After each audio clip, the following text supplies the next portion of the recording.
मोहराले हाले बेसो मार जी जी मोहराले हाले बेसो मार जी पूरबे दिशा से चलले बेटी के बाबू दुल्हा के लगाने चढ़ावे जी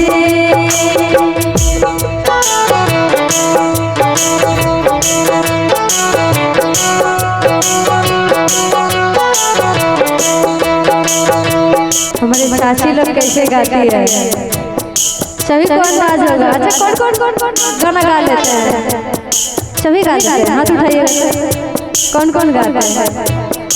बाप रे एक नंबर में है दूसरे नंबर में कौन है आप भी गा लेते हैं हमारे भाभी श्री भी गा लेती है आप भी दादी जी क्या बात है।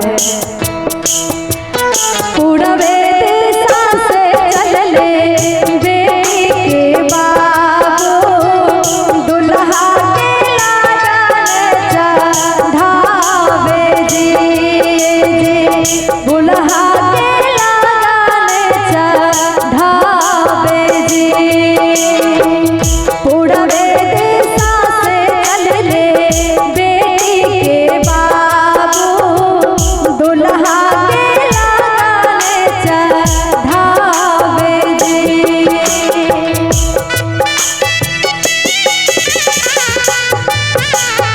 क्या बात अच्छा अच्छा हमरा कहाँ सब ताली बजा एक बार जोरदार क्या बात है और आंटी जी को बहुत अच्छा लगा।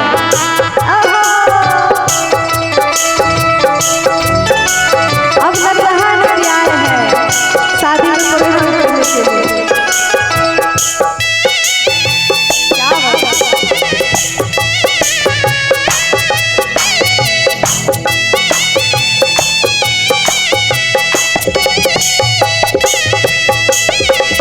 अपने महालया से निकले बेटी के आमा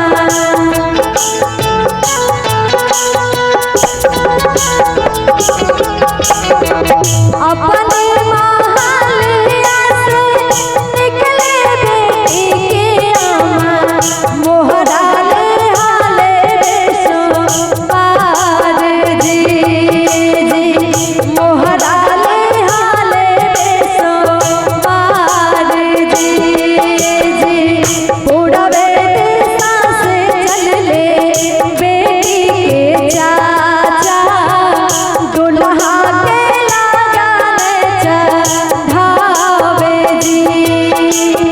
ए भैया थोड़ा देते रहिएगा बेटे हमारे चाची जी गाएंगे हमारे साथ क्या बात है।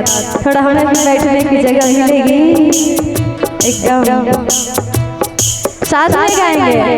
पूरबे दिशा से चलले बेटी के बाबू दुल्हा के लगाने चढ़ावे जी जी पूरबे दिशा से चलले बेटी के भैया दुल्हा के लगाने चढ़ावे जी अपने महालया से निकले बेटी के भाभी अपने महालया से निकले बेटी के भाभी लहराले हाले बेसो मार जी जी मोहराले हाले बेसो मार जी। क्या बात है साथ देने के लिए बहुत बहुत धन्यवाद। थोड़ा साथ देते तो मजा ही अलग होता है। और कोई जाना चाहते हैं क्या बात है। ओहो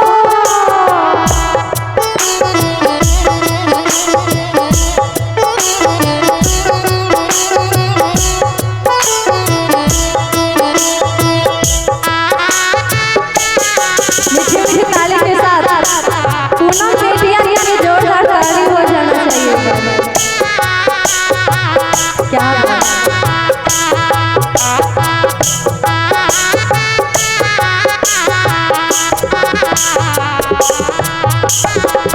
धोतिया पिया डाली हले रेशमी चादरिया जी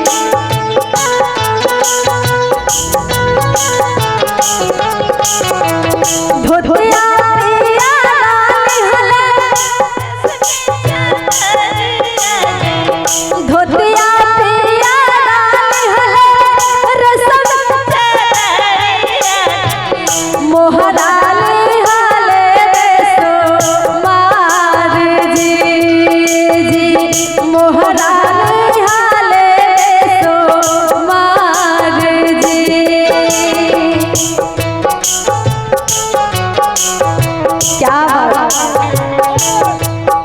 मीठी मीठी ताली के साथ तभी तो लगेगा कि हम लोग आए हैं शादी में।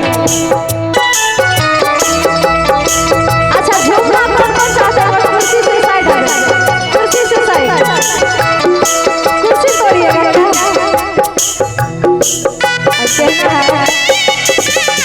ओहो क्या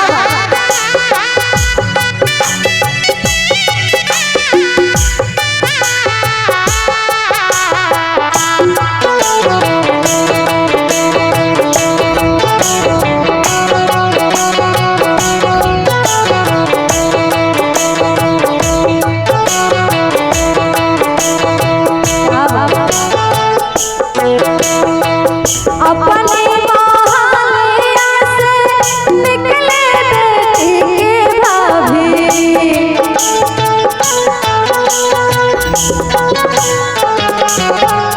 अपने महालिया से निकले बेटी के भाभी समझी से करे साथ कार जी समझी के कार